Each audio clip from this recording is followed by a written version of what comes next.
Hello વિદ્યાર્થી મિત્રો, આપણે સીમાંત પડતરમાં સમતુલ બિંદુ અને અપેક્ષિત નફાના લગતા સમ લીધા. આજે સમ નંબર લઉં છું 9. સમ નંબર 9 નીચે આપેલી પ્રજ્ઞા લિમિટેડના ચોપડામાંથી માહિતી મળેલી છે. એકમ દીઠ વેચાણ કિંમત 20 રૂપિયા, ચલિત ખર્ચ 12 રૂપિયા, સ્થિર ખર્ચા 60,000 અને કીધું છે ઉપરની વિગતો પરથી શોધો એકમ દીઠ 4નો નફો કમાવવા માટે જરૂરી વેચાણ એકમોમાં, એકમ દીઠ 4ની ખોટ કરવા માટે જરૂરી વેચાણ એકમોમાં, રૂપિયા 30,000નો નફો મેળવવા માટે જરૂરી વેચાણ એકમોમાં અને રૂપિયા 30,000ની ખોટ કરવા માટે જરૂરી વેચાણ એકમોમાં. હવે મેઇન આ બે માટે આ સમ લીધો છે. અમુક સમ 4-5 સમ તમને બુકમાં આપેલા છે, જેમાં અપેક્ષિત નફો કુલ આપ્યો હોય, અપેક્ષિત નફો કે ખોટ તો આવડી જતું હોય છે, પણ અહીંયા ભૂલ થતી હોય છે. તો લઈ લઈએ સમ નંબર 9. આપણે કીધું છે વેચાણ કિંમત, કેટલા એકમો નથી કીધા, જે ઇન્ફોર્મેશન આપી છે એ પહેલાં લખી નાખીએ. ચલિત ખર્ચા કીધા છે 12 રૂપિયા, એટલે આપણને એકમ દીઠ ફાળો કેટલો મળી જાય? 8 રૂપિયા મળી જાય. ક્લિયર? હવે સ્થિર ખર્ચા કહી દીધું છે. સ્થિર ખર્ચા કુલ જ આપેલા હોય, એકમ દીઠ ના હોય જનરલી, એટલે એ આપી દીધા છે, તો એ લખી નાખીએ. હવે મેઇન વસ્તુ શું છે, પહેલે આ બે તમને ઓલરેડી આવડે છે, એટલે પહેલે એ કેલ્ક્યુલેટ કરી નાખું છું. થર્ડ ને ફોર્થ પોઈન્ટ, 30,000નો નફો કમાવા માટે જરૂરી વેચાણ, ત્રીજો ટોપિક લઉં છું. તો આપણે ખબર છે કે અપેક્ષિત નફા એ વેચાણનું સૂત્ર શું છે? 30,000નો નફો કમાવા જરૂરી વેચાણ. સૂત્ર શું છે? તો કે સ્થિર ખર્ચ પ્લસ અપેક્ષિત નફો, જેટલો નફો કીધો એ અપેક્ષિત નફો ભાગ્યા એકમોમાં પૂછ્યું છે, એટલે શું આવશે? એકમ દીઠ ફાળો. 4 વસ્તુ આપણે એકમોમાં પૂછી છે, એટલે છેદમાં શું આવશે? એકમ દીઠ ફાળો. જો તમને રકમમાં રૂપિયામાં પૂછ્યું હોય તો તમે છેદમાં લેશો પીવી ગુણોત્તર. અહીંયા સ્થિર ખર્ચા ઓલરેડી આપણે આપી દીધા છે 60,000 પ્લસ અપેક્ષિત નફો કેટલો કમાવો છે? અત્યારે 30,000 નફો કમાવો છે. એકમ દીઠ ફાળો આપણે અહીંયા શોધ્યો 8 રૂપિયા, એટલે તમે કરશો 90,000 ભાગ્યા 8, એટલે મળશે 11,250 એકમો.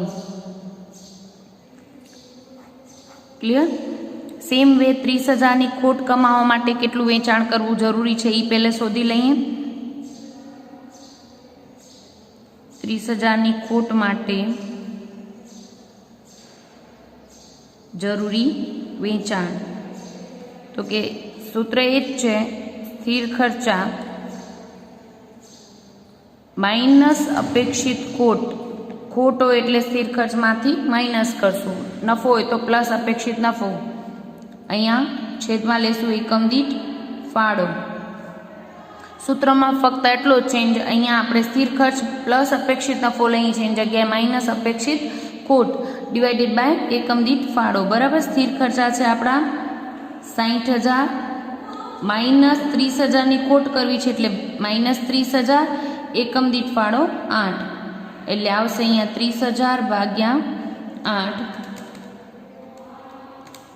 એટલે તમને મળશે 3,750 એકમો.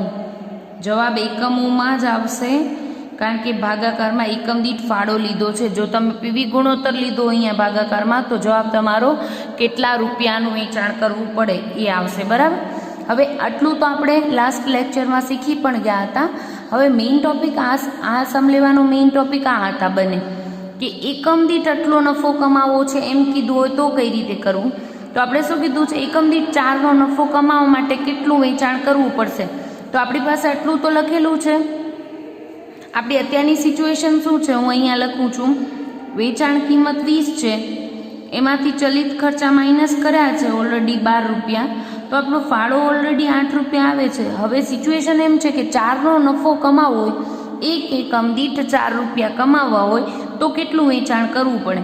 તો આપણે ખબર છે ફાળામાંથી આપણે સ્થિર ખર્ચ માઇનસ કરીએ ત્યારે નફો આવે, અને નફો આપણે કહી દીધો છે કેટલો?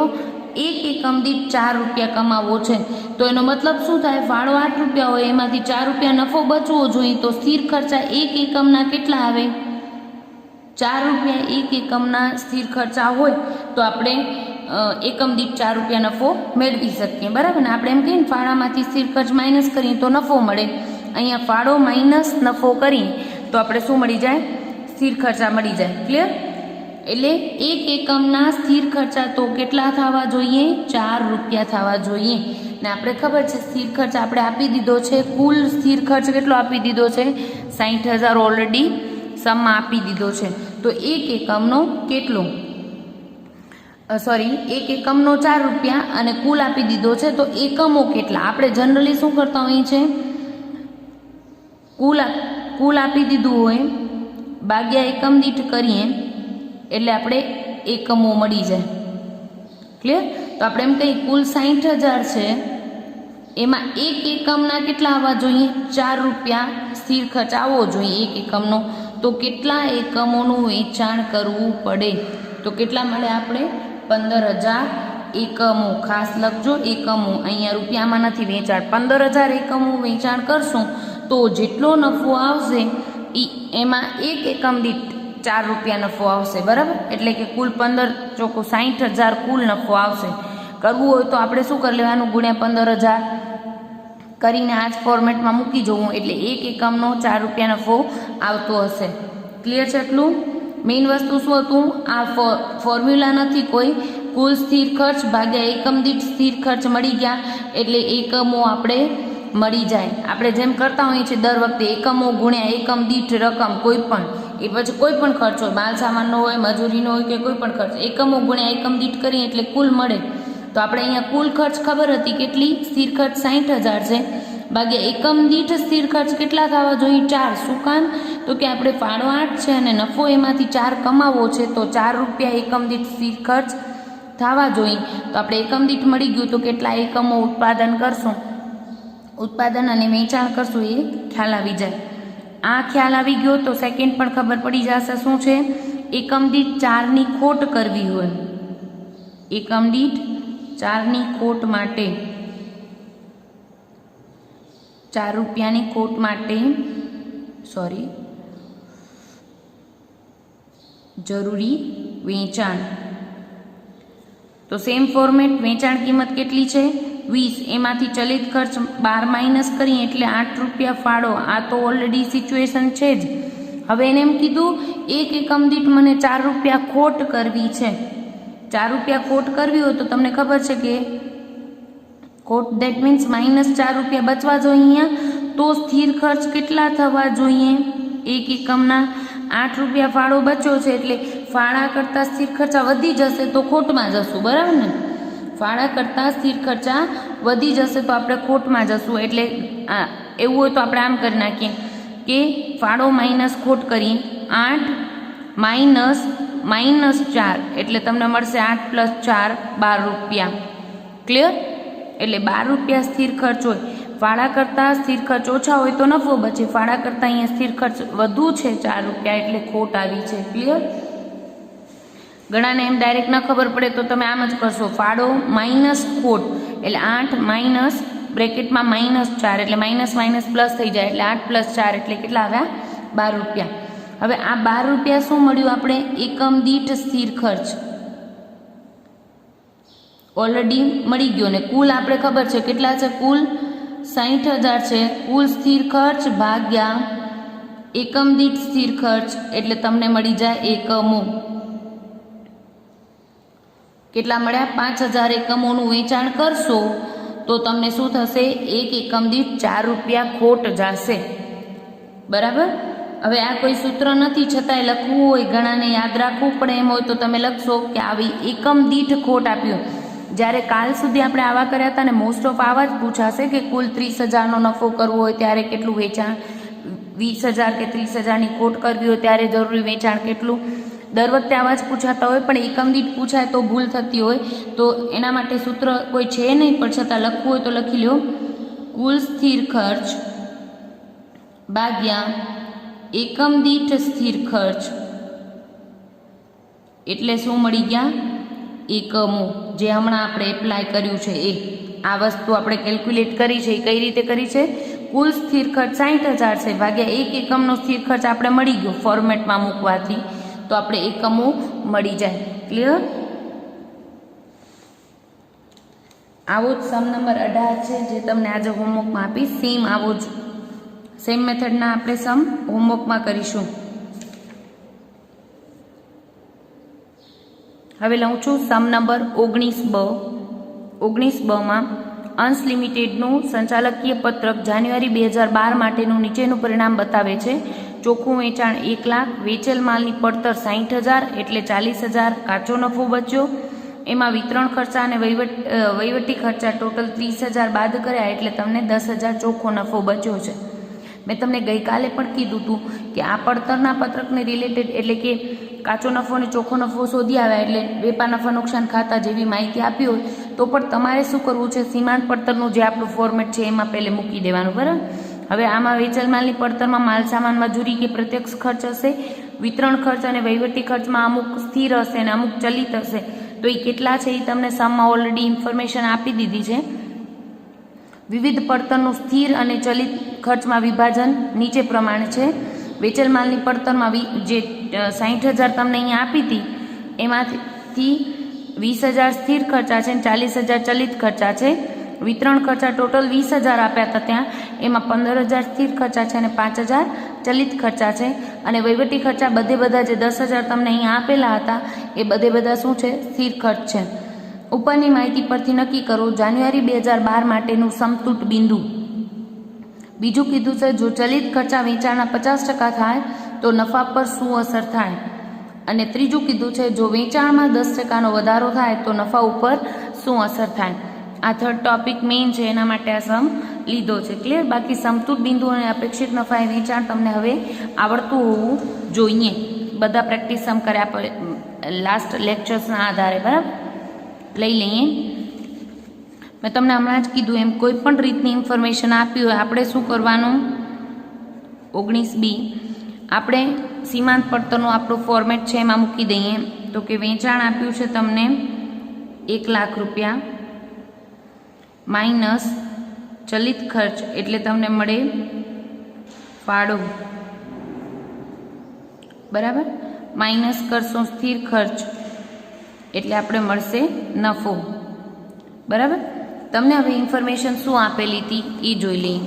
તો કે આપણે અહીંયા વેચેલ માલની પડતર, વહીવટી ખર્ચા અને વિતરણ ખર્ચમાં સ્થિર કેટલા અને ચલિત કેટલા આપણે સમમાં આપી દીધા. તો આપણે આનું સ્થિર ખર્ચનું ટોટલ કરી લેશું અને ચલિત ખર્ચનું ટોટલ કરી લેશું. ચલિત ખર્ચા છે ટોટલ 45,000 અને 20 ને 15 35 ને 10 45,000 શું છે? સ્થિર ખર્ચ છે. બરાબર? બંને 45,000 છે અને નફો અહીંયા તમને આપેલો છે બંને બાદ કરીને 10,000. ક્લિયર? 90,000 1 લાખનું વેચાણ એમાં 90,000 ટોટલ ખર્ચા 45,000 એટલે 10,000 નફો બચેલો છે ને આપણે એ જ ઇન્ફોર્મેશન અહીંયા મૂકવાની છે આપણા ફોર્મેટમાં. બરાબર? 45,000 ચલિત ખર્ચા એટલે બાદ કરીએ તો ફાળો કેટલો આવે? 55,000 અને એમાં સ્થિર ખર્ચા પણ કેટલા હતા? 45,000 બાદ કરીએ એટલે આપણે શું મળે? નફો મળી જાય 10,000. આટલું થઈ ગયા પછી આપણે પહેલું પૂછ્યું છે જાન્યુઆરી 2012 માટે સમતૂટ બિંદુ. સમતૂટ બિંદુનું સૂત્ર શું છે આપણું? સ્થિર ખર્ચા ભાગ્યા પીવી ગુણોત્તર. અહીંયા એકમ દીઠ ફાળો નહીં કારણ કે એકમોની માહિતી નથી એટલે આપણે અહીંયા શું લેશું? પીવી ગુણોત્તર. હવે પીવી ગુણોત્તર કેલ્ક્યુલેટ પહેલે કરી લઈએ. અહીંયા સ્પેસ છે તો આપણે અહીંયા જ કરીએ છીએ. પીવી ગુણોત્તરનો સૂત્ર શું છે? ફાળો ભાગ્યા વેચાણ ગુણ્યા 100. આપણો ફાળો છે 55,000 ભાગ્યા વેચાણ છે 1 લાખ રૂપિયા ગુણ્યા 100 એટલે તમને મળશે 55% પીવી ગુણોત્તર. પીવી ગુણોત્તર મળી ગયો એટલે આપણે સમતૂટ બિંદુના સૂત્રમાં મૂકી દઈએ સ્થિર ખર્ચા ભાગ્યા પીવી ગુણોત્તર. સ્થિર ખર્ચ કેટલા છે આપણા? 45,000 અને પીવી ગુણોત્તર આપણે શોધી આવ્યા કેટલો છે? 55%. ટકાવારીમાં જ હશે હંમેશા પીવી ગુણોત્તર એટલે કરીએ 45,000 ભાગ્યા 55% એટલે તમને મળશે 81,818.18 છે, આપણે 18 જ રાખીએ છીએ, બરાબર. 81,818.18 છે. પોઈન્ટ પછી રાઉન્ડ ઓફ કરીએ છીએ, એમાં રાઉન્ડ ઓફમાં પોઈન્ટ 50 ઉપર નથી એટલે 18 જ રાખીએ છીએ. ક્લિયર. સેકન્ડ પોઈન્ટ શોધવાનું તમને કીધું છે અહીંયા. જો ચલિત ખર્ચા વેચાણના 50% થાય તો નફા પર શું અસર થશે? જો ચલિત ખર્ચા વેચાણના 50% થાય તો નફા પર અસર શોધો. તો આપણે આ જ ફોર્મેટમાં મૂકી દઈએ. વેચાણ કેટલું છે અત્યારે આપણું? એ જ ફોર્મેટ મૂકી દઈએ. વેચાણ 1 લાખ છે, એને એમ કીધું છે ચલિત ખર્ચા વેચાણના 50% થઈ જાય. તો અહીંયા ચલિત ખર્ચા આના 50%, એટલે 1 લાખના 50% કેટલા થાય? 50,000. ખાલી ચલિત ખર્ચમાં જ ફેરફાર કીધો છે તો ફક્ત ચલિત ખર્ચમાં જ ફેરફાર કરશું. હા, ચલિત ખર્ચ બદલાય એટલે ફાળો બદલાઈ જશે. વેચાણ કે ચલિત ખર્ચ બદલાય એટલે ફાળો બદલાય, અને ફાળો બદલાય એટલે પીવી ગુણોત્તર બદલાય. પણ અહીંયા જરૂર પડશે નહીં પીવી ગુણોત્તર ફરીથી શોધવાની, કારણ કે સમતુલ બિંદુ કે એવું નથી શોધવાનું કીધું. શું કીધું છે? જો ચલિત ખર્ચા વેચાણના 50% થાય તો નફા ઉપર શું અસર થશે? તો આપણે નફો શોધી નાખીએ. તો ફાળો આવી ગયો, એમાં સ્થિર ખર્ચ માઇનસ કરીએ એટલે આપણે શું મળી જશે? નફો મળી જાય. અને આપણી પાસે સ્થિર ખર્ચમાં કોઈ ફેરફાર કીધો નથી તો કરવાનો નથી. જેટલા હતા એટલા જ 45,000 બાદ કરી નાખીએ એટલે નફો શું થઈ જશે? 5,000. આપણો પ્રશ્ન શું હતો? જો ચલિત ખર્ચા વેચાણના 50% થાય તો નફા પર શું અસર થાય? શું અસર થઈ? તો કે પહેલાં નફો હતો કેટલો? 10,000. હવે નફો ઘટીને, કારણ કે 45,000 હતા પહેલાં ચલિત ખર્ચા, એના કરતાં વધી ગયા, 50,000 થઈ ગયા. તો નફો ઘટે ને, જેમ ખર્ચા વધે એમ નફો ઘટે. એટલે નફો પહેલાં 10,000 હતો, જે ઘટીને કેટલો થઈ ગયો? 5,000. તો એને પૂછ્યું છે નફા પર શું અસર થશે, તો નીચે લખી નાખીએ આપણે. ચલિત ખર્ચ વધતા નફો 10,000માંથી ઘટીને 5,000 થશે, એટલે કે 50% ઘટાડો થયો. ક્લિયર? જેમ ચલિત ખર્ચ વધ્યા એમ નફામાં ફેરફાર. તો 10,000માંથી ડાયરેક્ટ અડધો થયો એટલે 50% ઘટાડો થયો, એમ તારણ તમે છેલ્લે લખી શકો. હવે મેઇન ટોપિક. જો વેચાણમાં 10% વધારો થાય તો નફા પર શું અસર થશે? એને કીધું છે વેચાણમાં 10% વધારો થાય. તો અત્યારે વેચાણ કેટલું હતું? 1 લાખ હતું. હવે 2 ને 3, 4 ટોપિક આમ પૂછ્યું હોય ને જ્યારે, એક વસ્તુ યાદ રાખજો વિદ્યાર્થીઓ, ઉમાં પણ ભૂલ કરતા હોય છે પરીક્ષા દરમિયાન. અહીંયા 1, 2, 3 ઇન્ફોર્મેશન આપ્યું તો સેકન્ડ પૂરતી જે ચેન્જીસ કીધા હોય મેઇન આપણું હોય ને એમાં જ આ સેકન્ડના ચેન્જીસ કરવાના. સેમ વે થર્ડ માટે ઇન્ડિવિજ્યુઅલ, પછી સેકન્ડમાં ચેન્જ કર્યા એનામાં થર્ડમાં ચેન્જ નથી કરવાનું. આપણી ઓરિજિનલ ઇન્ફોર્મેશન શું હતી એનામાં જ ચેન્જ કરવાનું છે. એટલે થર્ડમાં કીધું છે વેચાણમાં 10% વધારો થાય. ઇન્ફોર્મેશન મેઇન કઈ રાખવાની? આ મેઇન આપણું જે ઇન્ફોર્મેશન રકમમાં આપ્યું હોય એનામાં જ સેકન્ડમાં ફેરફાર કરવાનો. પછી થર્ડમાં આપણે ચલિત ખર્ચને અત્યારે 50% નથી લેવાના, એ ફક્ત સેકન્ડ ટોપિક પૂરતું હતું. હવે થર્ડ ટોપિકમાં એમ કીધું છે કે જો વેચાણ 10% વધી જાય તો નફા ઉપર શું અસર થાય? તો 1 લાખમાં 10% વધે એટલે કેટલું વધે? 10,000 રૂપિયા વધે એટલે કેટલું થઈ જાય વેચાણ વધીને? 1,10,000 માઇનસ ચલિત ખર્ચા. મેઇન આ ટોપિક માટે મેં આ સમ લીધો છે, હાઇલાઇટ કરું છું. ક્લિયર? ચલિત ખર્ચ. હવે એવું હોય તો નોટ ડાઉન કરજો. અહીંયા વેચાણ કિંમતમાં આપણે જેમ ઉપર નોંધ લખીએ ને તો જ્યારે રિફર કરો ત્યારે એક્ઝામ વખતે તો ધ્યાન જાય. વેચાણ કિંમતમાં ફેરફાર થાય તો ચલિત ખર્ચમાં ફેરફાર ન થાય, પરંતુ વેચાણ એકમોમાં ફેરફાર થાય તો ચલિત ખર્ચમાં ફેરફાર થાય. ક્લિયર? કારણ કે ચલિત ખર્ચા એકમ દીઠ ચલિત હોય, જેમ એકમો વધે એમ ચલિત ખર્ચ વધે. એકમ દીઠ નહીં, કુલ ચલિત હોય એટલે કે જેમ તમે વધુ એકમો બનાવશો, એક એકમના 4 રૂપિયા એટલે એકમ દીઠ સ્થિર રહેશે, એક એકમના તો 4 રૂપિયા જ રહેશે, 4ના 5 નહીં થાય. એટલે ચલિત ખર્ચ એકમ દીઠ સ્થિર હોય પણ કુલ વધે. જેમ તમે એકમો વધારશો એમ તમારો કુલ ચલિત ખર્ચ વધી જશે. જ્યારે તમે ઓછા એકમોનું ઉત્પાદન કરશો એટલે કે એકમો ઘટાડશો તો તમારો કુલ ચલિત ખર્ચ ઘટી જશે. ક્લિયર? એટલે કે વેચાણ કિંમતમાં ફેરફાર થાય ને તો ચલિત ખર્ચમાં ફેરફાર ન થાય. વેચાણ કિંમત સપોઝ કે આના આગળનો સમ લઈએ આપણે, તો આમાં તો 20 રૂપિયામાંથી ઘટીને 18 રૂપિયા થઈ જાય તો ચલિત ખર્ચા 12 રૂપિયા જ રહે. પણ વેચાણ એકમમાં વધઘટ થાય તો કુલ ચલિત ખર્ચમાં વધઘટ થાય. ક્લિયર? કારણ કે એકમ દીઠ તો 12 રૂપિયા જ રહે પણ એકમો 5000માંથી 10000 થઈ જાય. હવે અહીંયા કોમન વસ્તુ છે, સાંભળજો કે 5000 એકમો બનાવું તો 12 રૂપિયા ચલિત ખર્ચ હોય તો 12 50 60000 કુલ ચલિત ખર્ચ હતો. બરાબર? હવે 5000ની બદલીમાં હું 10000 એકમો બનાવું છું, ડબલ ઉત્પાદન શક્તિ થઈ ગઈ. તો સામે એક એકમના 12 રૂપિયા તો 10000 એકમના કેટલા ખર્ચા થઈ જાય? ચલિત ખર્ચા 1,20,000. એટલે એકમ દીઠ વેચાણ કિંમત વધઘટ થાય ને તો 5000 એકમો જ બનાયા પણ એક વેચાણ કિંમત ખાલી 20ની 10 કરી તો ટોટલ આમાં 12 રૂપિયામાં કોઈ ફેરફાર નહીં થાય અને કુલમાં પણ કોઈ ફેરફાર નહીં થાય. બરાબર? પણ એકમો બદલાશે, વેચાણ કિંમત બદલાય તો ચલિત ખર્ચમાં ફેરફાર ન થાય. પણ એકમો બદલાઈ જાય તો ચલિત ખર્ચમાં ફેરફાર થાય. કારણ કે એકમો 5000ના બદલેમાં 10000 બનાવો તો એટલા ખર્ચા તો વધવાના જ.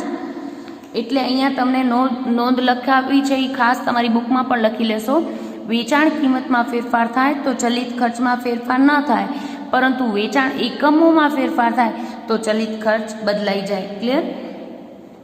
ચલિત ખર્ચમાં ફેરફાર થાય. અહીંયા વેચાણ કુલ, હવે આપણો દાખલો આ છે એમાં તો આપણે ક્યાં એકમોની માહિતી છે, આપણે તો એમ કીધું હતું કુલ રૂપિયા કીધા છે, 1 લાખનું વેચાણ હતું એમાં 10% વધારો કર્યો તો ડાયરેક્ટ અહીંયા આપણે વેચાણ કુલ વધાર્યું છે. દેટ મીન્સ એકમો વધઘટ કર્યા હશે, વેચાણ એકમોમાં વધારો થયો હશે. તો જેમ વેચાણમાં 10%નો વધારો થયો અહીંયા, સેમ વે આપણા ચલિત ખર્ચા ઓરિજિનલ કેટલા હતા? 45000 હતા, એ પણ વધીને કેટલા? 10% વધશે. મેઇન આ ટોપિક માટે સમ લીધું છે. 45000 હતા એ પણ કેટલા? 10%. જેમ વેચાણ 10% વધ્યું તો ચલિત ખર્ચા પણ 10% વધશે. એટલે કેટલું? 45000ના 10%, 45 તો વધશે એટલે 49500.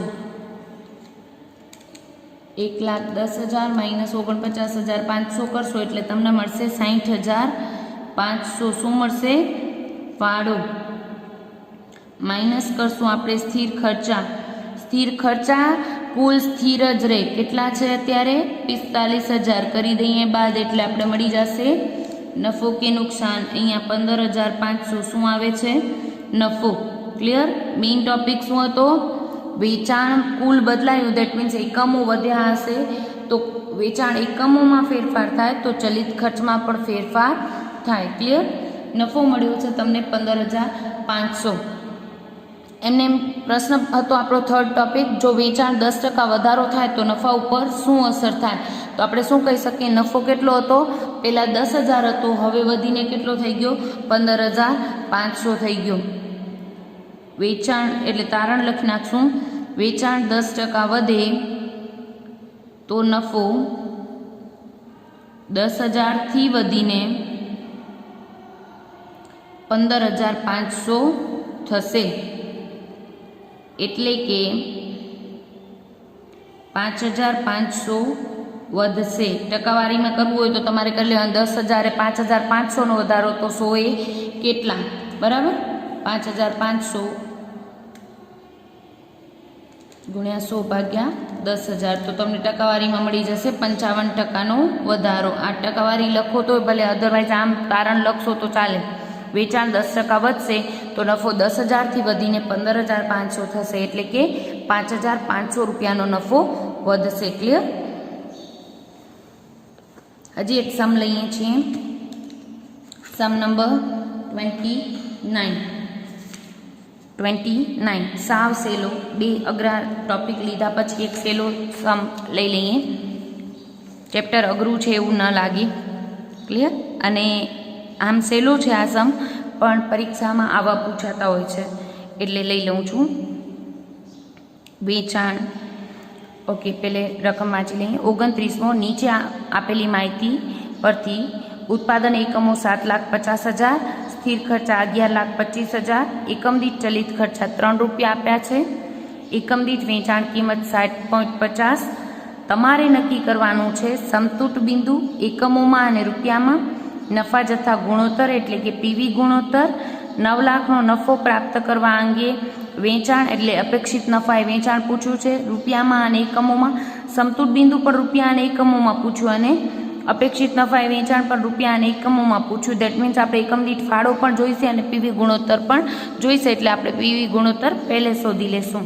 અને લાસ્ટ કીધું છે જો 15ની વેચાણ કિંમતે 6 લાખ એકમોનું વેચાણ કરવામાં આવે તો નફાની રકમ કેટલી.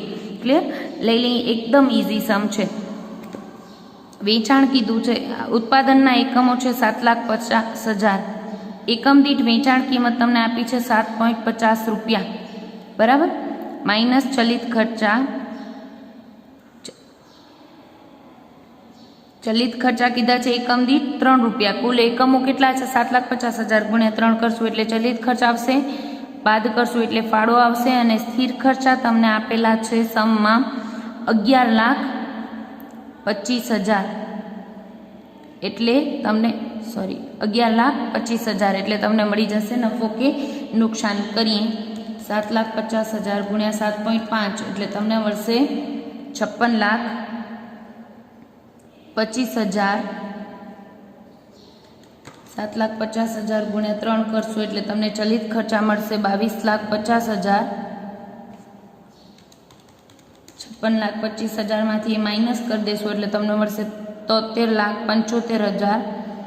એમાંથી તમે માઇનસ કરશો 11,25,000 સ્થિર ખર્ચ એટલે તમને મળશે 22,50,000 નફો. આ હાલની પરિસ્થિતિ દર્શાવે છે, બરાબર. હવે આપણે પૂછ્યું છે સમતૂટ બિંદુ અપેક્ષિત નફા વેચાણ ને આટલું વેચાણ હોય તો નફો કેટલો. પણ પહેલે પીવી ગુણોત્તર શોધી લઈએ, કારણ કે આપણે એકમોમાં અને રૂપિયામાં બંનેમાં શોધવાનું છે, બરાબર. બીજું એકમોમાં શોધવાનું હશે એટલે આપણે એકમ દીઠ ફાળો કેટલો એ જોઈશે, તો આપણે શું કરશું?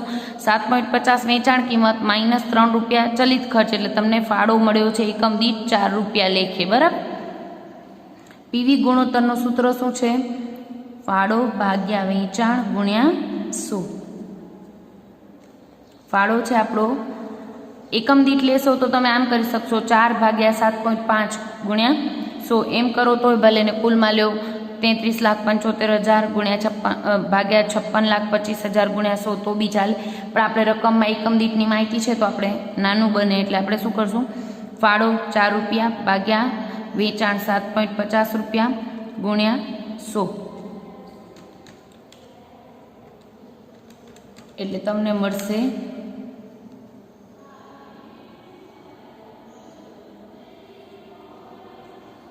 53 પોઈન્ટ સમથિંગ આવે છે.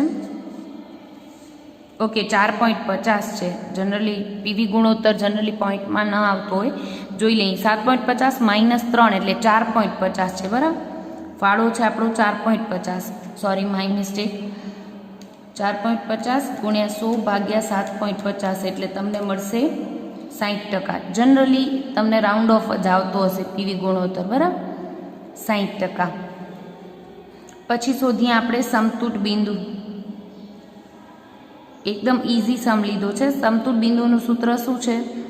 સ્થિર ખર્ચ ભાગ્યા એકમ દીઠ ફાળો. હવે સમતૂટ બિંદુ તમને એકમોમાં પણ શોધવાનું કીધું છે અને રૂપિયામાં પણ, તો આપણે એકમોમાં પહેલે શોધી લઈએ પછી રૂપિયામાં શોધી.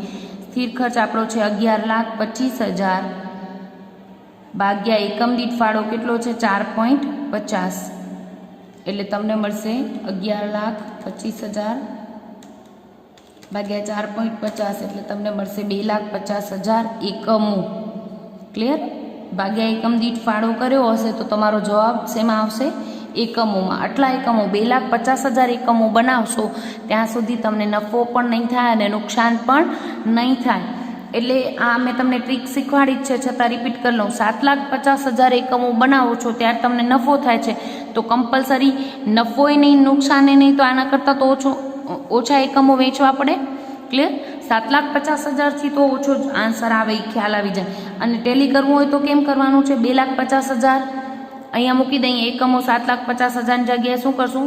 2,50,000. તે પણ અહીંયાથી સ્ટાર્ટ ન કરો તો ડાયરેક્ટ ફાળાથી તમે સ્ટાર્ટ કરી શકો. 2,50,000 ગુણ્યા 4.50 ફાળો એટલે તમારા કમ્પલસરી 11,25,000 આવશે. કારણ કે અને એમાંથી 11,25,000 સ્થિર ખર્ચ બાદ કરશો એટલે નફો કેટલો આવશે? 0. સમતૂટ બિંદુએ ફાળો એટલે જ સ્થિર ખર્ચા, તો જ 0 આવે ને. ફાળો માઇનસ સ્થિર ખર્ચ એટલે નફો કેટલો આવે? 0. એટલે સમતૂટ બિંદુએ ફાળો બરાબર સ્થિર ખર્ચ થાય એ આપણે ખબર હોવી જોઈએ. એને એ વસ્તુ તમને એક રૂપિયામાં પણ શોધવાની કીધી છે, તો આપણે લઈ લઈએ સમતૂટ બિંદુ રૂપિયામાં. સૂત્ર શું થાય રૂપિયામાં શોધવું હોય તો? સ્થિર ખર્ચા ભાગ્યા એકમ દીઠ ફાળાની જગ્યાએ શું આવી જાય? પીવી ગુણોત્તર. તો કે 11,25,000 ભાગ્યા પીવી ગુણોત્તર હમણાં આપણે શોધી આવ્યા કેટલો છે? 60%. એટલે તમે કરશો 11,25,000 ભાગ્યા 60%, એટલે તમને મળશે 18,75,000. અને રૂપિયામાં બીજી કઈ રીતે શોધી શકાય? અહીંયા ક્લિયર લખજો, જવાબ તમારો આવ્યો રૂપિયામાં. ક્લિયર? પણ બીજી કઈ રીતે શોધી શકાય? તો કે 2,50,000 ગુણ્યા તમે વેચાણ કિંમત કરી નાખત તો પણ તમને શું મળી જાત? 18,75,000. 2,50,000 ગુણ્યા એકમ દીઠ વેચાણ કિંમત કેટલી છે? 7.50, તો પણ તમને મળે 18,75,000. પણ આપણે જ્યારે રૂપિયામાં શોધવાનું કીધું હોય ત્યારે આ સૂત્રની મદદથી શોધવાનું. સ્થિર ખર્ચા ભાગ્યા પીવી ગુણોત્તર. ક્લિયર? સેકન્ડ છે એના પછી નફા જથ્થા ગુણોત્તર ઓલરેડી આપણે શોધી લીધો છે. પછી કીધું છે 9 લાખનો નફો કમાવા માટે જરૂરી વેચાણ રૂપિયામાં અને એકમોમાં. તો 9 લાખના નફા માટે જરૂરી વેચાણ શોધીએ તો પેલે એકમોમાં અને પછી રૂપિયામાં શોધી નાખીએ. એકમોમાં શોધવું હશે તો અપેક્ષિત નફા વેચાણનું સૂત્ર શું છે? તો કે સ્થિર ખર્ચા પ્લસ અપેક્ષિત નફો ભાગ્યા એકમોમાં શોધવું છે એટલે ભાગાકારમાં શું લેશું? એકમ દીઠ ફાળો. બરાબર? આપણે લઈ લઈએ સ્થિર ખર્ચા હતા 11,25,000 પ્લસ અપેક્ષિત નફો કેટલો છે? 9 લાખ રૂપિયા નફો કમાવો છે ભાગ્યા એકમ દીઠ ફાળો આપણો કેટલો આવ્યો છે? 4.50.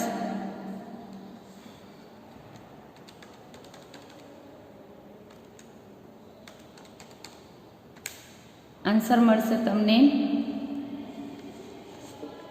4,27,000 પોઈન્ટમાં આવે છે.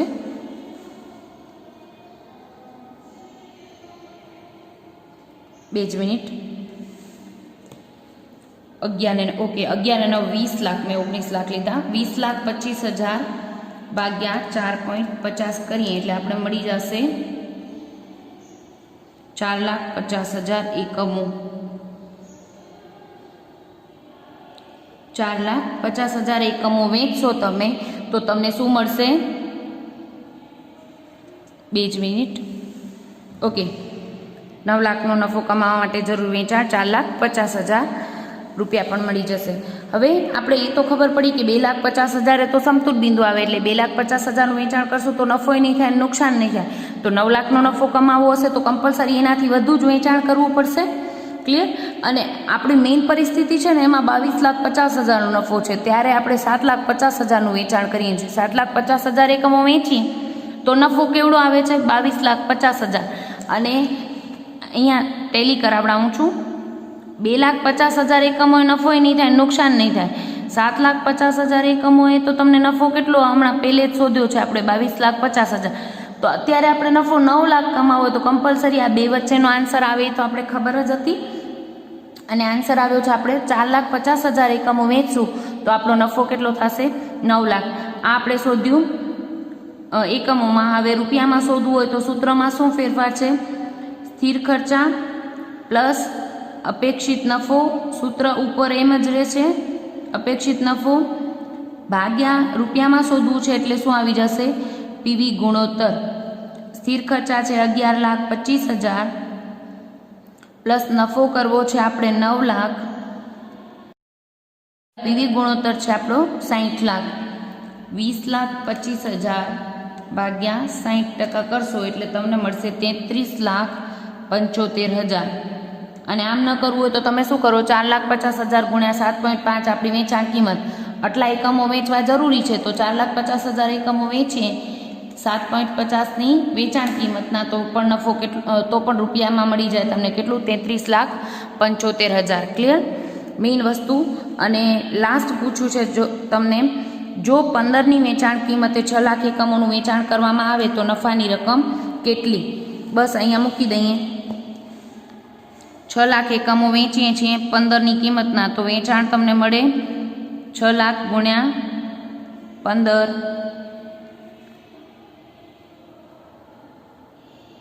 90 લાખ માઇનસ ચલિત ખર્ચા. એકમો બદલાયા છે પણ એકમ દીઠ ચલિત ખર્ચમાં કોઈ ફેરફાર નથી કીધો. ચલિત ખર્ચ એકમ દીઠ એટલો જ રહે, બરાબર ને? એકમ દીઠ સ્થિર રહે. એકમ દીઠ કેટલો છે? 3 રૂપિયા. અને સ્થિર ખર્ચ હોય ને એ કુલ સ્થિર રહે, એ ફેરફાર ન થાય. 18 લાખ માઇનસ કરશો તમે એટલે તમને મળશે 18 ને 2 20 લાખ, 20 ને 70, 72 લાખ તમને શું મળી જશે? ફાળો. માઇનસ સ્થિર ખર્ચ આપણા કેટલા છે? કોઈ જ ફેરફાર કીધો નથી, તો 11,25,000 જે સ્થિર ખર્ચા છે એના એ, એટલે તમે કરશો 72 લાખ માઇનસ 11,25,000 એટલે તમને મળશે 60,75,000. 60,75,000 નફો. ક્લિયર? એટલે મેઇન આ સમ એટલા માટે લીધો તો ઓલરેડી સહેલો સમ લીધો, પણ સહેલો લેવાનું રીઝન એ હતું એક્ઝામમાં તમને પૂછાતા આવા હોય છે. શું પૂછશે? પીવી ગુણ 8 માર્ક્સમાં મેં તમને કીધું હતું સીમાંત ખર્ચ, સીમાંત પડતરનો સમ 8 માર્ક્સના 2, એની ઓરમાં 8 માર્ક્સના 2, એવી રીતે પૂછાતા હોય છે. પણ મેઇન શું પૂછાય, 1-2 વિગત નહીં પૂછ્યું હોય, તમને એમ પૂછશે, ઇન્ફોર્મેશન આપી દેશે વેચાણ, ચલિત ખર્ચા અને સ્થિર ખર્ચાને રિગાર્ડિંગ. પછી વેચાણ કિંમત અથવા ચલિત ખર્ચમાં વધઘટ હોય તો નફા પર શું અસર, એવું પૂછી શકે. બીજું પીવી ગુણોત્તર અને સમતૂર બિંદુ તો બધામાં પૂછશે જ કમ્પલસરી. પીવી અને સમતૂર બિંદુ તો મોસ્ટ ઓફ શોધવાનું જ હશે. પછી ક્યારેક આમ પૂછે છે કે આટલો નફો કમાવવો હોય ત્યારે જરૂરી વેચાણ કેટલું? 9 લાખના નફા માટે જરૂરી વેચાણ શોધો. તો આપણે ખબર છે કે અપેક્ષિત નફા એ વેચાણનું જે સૂત્ર હોય એ લગાડવાનું રહે, એટલે કે સ્થિર ખર્ચા પ્લસ અપેક્ષિત નફો. પણ ઘણીવાર એમ પૂછશે, એટલે ફોર્મેટ આ જ, આપણો મેઇન ફોર્મેટ આ જ કે આટલો નફો હોય ત્યારે વેચાણ કેટલું એમ કીધું હશે. ક્યારેક એમ કહેશે આટલું વેચાણ કર્યું હોય ત્યારે નફો કેટલો. તો આપણે જોયું થર્ડ પોઈન્ટમાં શું કીધું હતું, 9 લાખના વેચાણ નફા માટે જરૂરી વેચાણ એટલે ઊંધું. અહીંયાથી આપણે ગયા ઉપર. સેમ વે અહીંયા ફોર્થ ટોપિક આપણે પૂછ્યું હતું કે 6 લાખ એકમો 15ની કિંમતે વેચી તો નફો કેટલો, તો ફોર્મેટમાં ડાયરેક્ટ સીધું આવી જવાનું છે, બરાબર? એટલે આટલા વેચાણે નફો કેટલો એમ પૂછે ઘણીવાર, તો તમારે સીધું ફોર્મેટમાં આવવાનું છે. ને એમ કીધું હોય આટલો નફો કમાવા માટે કે આટલી ખોટ કમાવા માટે જરૂરી વેચાણ શોધો, તો આપણે સૂત્રમાં આવી જવાનું છે અપેક્ષિત નફા એ વેચાણનું સૂત્ર. ક્લિયર? Thank you.